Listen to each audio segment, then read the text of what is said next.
കോയിഫിനെ കളയോ, പ്രീതം കോട്ടാലിനെ കളയോ, അതോ മിലോസിനെ കളയോ, അതോ നമ്മുടെ കുന്തമുന എന്നൊക്കെ വേണമെന്നുണ്ടെങ്കിൽ പറയാവുന്ന പെപ്രയെ കളയോ?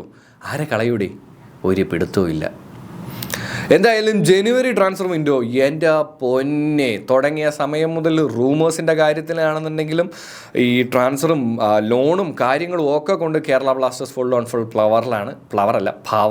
ആ പവർ അങ്ങനെ തന്നെ മുന്നോട്ട് പോട്ടെ എന്നുള്ളതാണ് എൻ്റെ ആഗ്രഹം.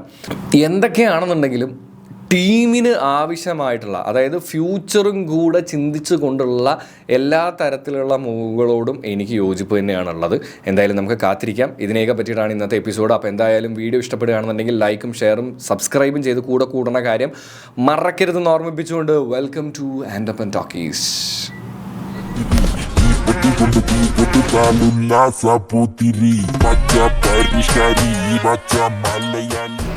Welcome back to Andappan talkies. This is R J Andappan. അപ്പോൾ എന്തായാലും ഞാൻ നേരത്തെ വീഡിയോയിൽ പറഞ്ഞിട്ടുള്ളത് പോലെ തന്നെ ജനുവരി ട്രാൻസ്ഫർ വിൻഡോ തുറന്ന സമയം മുതൽ കേരള ബ്ലാസ്റ്റേഴ്സിനെ സംബന്ധിച്ചിടത്തോളം, ഫാൻസിനെ സംബന്ധിച്ചിടത്തോളം ഒട്ടും റെസ്റ്റ് ചെയ്യാൻ പറ്റുന്ന സമയമല്ല. ഒരുപാട് റൂമേഴ്സാണ് പൊയ്ക്കൊണ്ടിരിക്കുന്നത്.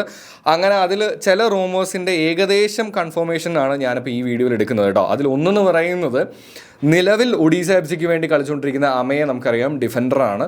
നല്ല വിങ്ങിലൂടെയും അതുപോലെയൊക്കെ കളിക്കാൻ കേപ്പബിൾ ആയിട്ടുള്ള നിലവിലെ മുംബൈ എഫ് സിയുടെ പ്ലെയറാണ് കേട്ടോ, മുംബൈ സിറ്റിയുടെ പ്ലെയറാണ്. അപ്പോൾ പുള്ളിക്കാരനുമായിട്ടൊരു പ്രീ കോൺട്രാക്റ്റാണ് കേരള ബ്ലാസ്റ്റേഴ്സ് മുന്നോട്ട് വെച്ചുകൊണ്ടിരിക്കുന്നത്. ആൻഡ് അത് ഏകദേശം കൺഫേം ആയിക്കൊണ്ടിരിക്കുകയാണ് എന്നുള്ളതാണ്. അതായത് ഒരു 90% അത് കൺഫേം ആയി എന്നുള്ള രീതിയിലാണ് റിപ്പോർട്ടുകളെല്ലാം വരുന്നത്. അതൊന്ന്. ഇനി രണ്ട്, ഞാൻ കഴിഞ്ഞ വീഡിയോയിൽ പറഞ്ഞിട്ടുണ്ടായിരുന്നു, ഏതോ ഒരു സൗത്ത് ക്ലബിലേക്കായിരിക്കാം ഇനി രാഹുൽ പോകുന്നുണ്ടെങ്കിൽ ജനുവരി കഴിഞ്ഞാൽ പോകാന്നുള്ളത്. അതിനെക്കുറിച്ചും ഏകദേശം ഒരു 90-99 എന്ന് പറയാൻ പറ്റില്ല, എന്നാലും 95% ഒഡീസ എഫ് സിയിലേക്കാണ് പോകുന്നത് എന്നാണ് കരക്കമ്പികൾ പറയുന്നത് കേട്ടോ. അപ്പോൾ ഈ കരക്കമ്പികൾ നോക്കുകയാണെന്നുണ്ടെങ്കിൽ എനിക്ക് ഒരു കാര്യത്തിൽ സന്തോഷം എന്താണെന്ന് വെച്ച് കഴിഞ്ഞാൽ, അങ്ങനെ പോവുകയാണെന്നുണ്ടെങ്കിൽ ഈ സീസണിൽ കപ്പടിക്കാൻ നല്ല ചാൻസ് ഉള്ള, ആൻഡ് അവരുടെ കോച്ചിനെ കുറിച്ച് ഞാൻ പറഞ്ഞു തരേണ്ട ഒരു ആവശ്യമില്ല. അത്രയും കേപ്പബിലിറ്റി ഉള്ള, അത്രയും ടാക്ടിക്സും ഐഡിയയും ഉള്ള ഒരു കോച്ചാണ്. ISLനെ കുറിച്ച് കുറേ കാലമായിട്ട് പരിചയമുള്ള ഒരാളാണ്. സോ അതുകൊണ്ട് തന്നെ ഒഡീസയ്ക്ക് ആക്ച്വലി കപ്പടിക്കാനുള്ള ചാൻസ് ഉണ്ട്. ആ ക്ലബിലേക്ക് രാഹുൽ പോവുകയാണെന്നുണ്ടെങ്കിൽ രാഹുലിൻ്റെ മെൻറ്റാലിറ്റിയിലും രാഹുലിൻ്റെ പ്ലേയിങ് സ്റ്റൈലിലും ഒരുപാട് മാറ്റങ്ങൾ വരുമെന്ന് ഞാൻ വിചാരിക്കുന്നു. അങ്ങനെയെങ്കിലും രാഹുലിനൊരു കപ്പടിക്കാൻ പറ്റുന്നുണ്ടെങ്കിൽ രാഹുലിൻ്റെ ഒരു പ്ലേയിങ് സ്റ്റൈലിൻ്റെ ഫാൻ എന്ന രീതിയിൽ ഞാൻ സന്തോഷവാനാണ്. അതുകൊണ്ട് ആ ട്രാൻസ്ഫറിൽ എനിക്ക് ഒരുപാട് സങ്കടമോ അല്ലെങ്കിൽ അയ്യോ, ശരിയാണ് ബ്ലാസ്റ്റേഴ്സ് വിട്ടു പോകുന്നതിൽ സങ്കടമുണ്ട്, പക്ഷെ എന്നാലും അങ്ങനത്തെ വേറെ വിഷമങ്ങളൊന്നുമില്ല. ഇനി അടുത്തൊരു കാര്യം നോക്കുകയാണെന്നുണ്ടെങ്കിൽ, കേരള ബ്ലാസ്റ്റേഴ്സിൻ്റെ മറ്റൊരു റൂമേഴ്സിൽ ഏറ്റവും കൂടുതൽ കേൾക്കുന്നത്, ഈ ജനുവരി ട്രാൻസ്ഫർ വിൻഡോയിൽ കേരള ബ്ലാസ്റ്റേഴ്സ് മാനേജ്മെൻറ്റ് ഏറ്റവും കൂടുതൽ നോക്കുന്നത് ഒരു ഫോറിൻ ഡിഫൻസീവ് മിഡ്ഫീൽഡറിനെ ആണ് എന്നുള്ളതാണ് കേട്ടോ. അപ്പോൾ ഇതിലേക്ക് വരുന്നതിന് മുമ്പ് എനിക്ക് പറയാനുള്ളൊരു കേസ് എന്താണെന്ന് വെച്ച് കഴിഞ്ഞാൽ, ഇനി ഫോറിനായിട്ടുള്ള മിഡ്ഫീൽഡർ അല്ല, ഏത് പ്ലെയറിനെ കൊണ്ടുവരികയാണെന്നുണ്ടെങ്കിലും നിലവിലുള്ള നമ്മുടെ ഏതെങ്കിലും ഒരു ഫോറിൻ പ്ലെയറിനെ നമുക്ക് ഒഴിവാക്കേണ്ടതായിട്ട് വരും. ആ നറുക്ക് വീഴാൻ പോകുന്നത് എനിക്ക് തോന്നുന്നു ഒന്നില്ലെങ്കിൽ പെപ്രയ്ക്ക് ആയിരിക്കാം, ഇനി അതല്ലാന്നുണ്ടെങ്കിൽ നമ്മുടെ കോയിഫിനായിരിക്കാം എന്നുള്ളതാണ്. കോയിഫിനെയും പെപ്രേനെയും വെച്ച് നോക്കുമ്പോൾ കോയിഫ് ആകെ ഇപ്പോൾ വന്നിട്ടേ ഉള്ളൂ.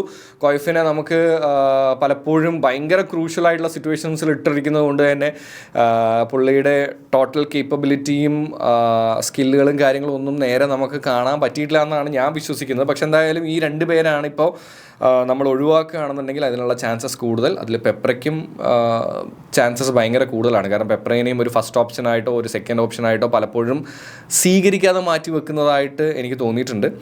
അപ്പോൾ അതിനുള്ള ചാൻസസ് ഞാൻ നേരത്തെ പറഞ്ഞ പോലെ തന്നെ ഹൈ ആണ്. അപ്പോൾ ഇതിൽ ആരായിരിക്കും എന്നുള്ളത് അറിയില്ല. പക്ഷെ എന്തായാലും കേരള ബ്ലാസ്റ്റേഴ്സിൻ്റെ ഈ ജനുവരി ട്രാൻസ്ഫറിൽ എനിക്ക് സന്തോഷം തോന്നിയ ഒരു കാര്യം എന്താണെന്ന് വെച്ച് കഴിഞ്ഞാൽ, നമ്മുടെ ടീമിൽ ഡിഫെൻസീവ്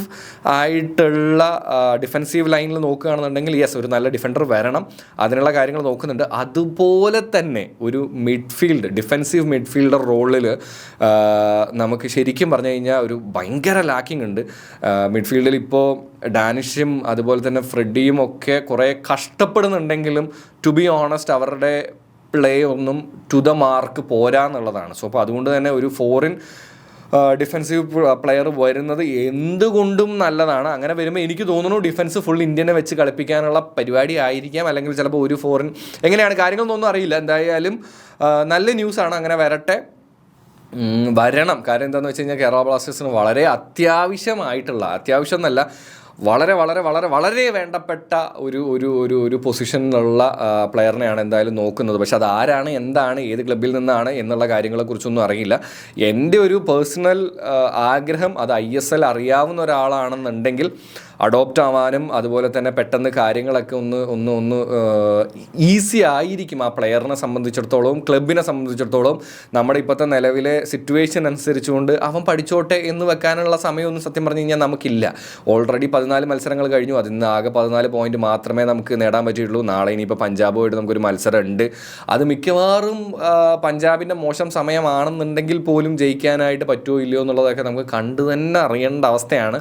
അതുകൊണ്ട് തന്നെ ഇപ്പോൾ റൂമേഴ്സിൻ്റെ കാര്യം നോക്കുകയാണെന്നുണ്ടെങ്കിൽ എവിടെയൊക്കെയോ നമുക്ക് പോസിറ്റീവായിട്ടുള്ള കാര്യങ്ങൾ വരുന്നുണ്ട് എന്നുള്ളത് വളരെ വളരെ വളരെ സന്തോഷമായിട്ടുള്ളൊരു കാര്യം തന്നെയാണ്. അതോടൊപ്പം തന്നെ കേരള ബ്ലാസ്റ്റേഴ്സിന് ഞാനിതപ്പോൾ വീഡിയോ എടുക്കാൻ വേണ്ടി വരുന്നതിന് തൊട്ട് മുമ്പ് വന്നിട്ടുണ്ടായിരുന്ന ഒരു പോസ്റ്റ് ഉണ്ട്.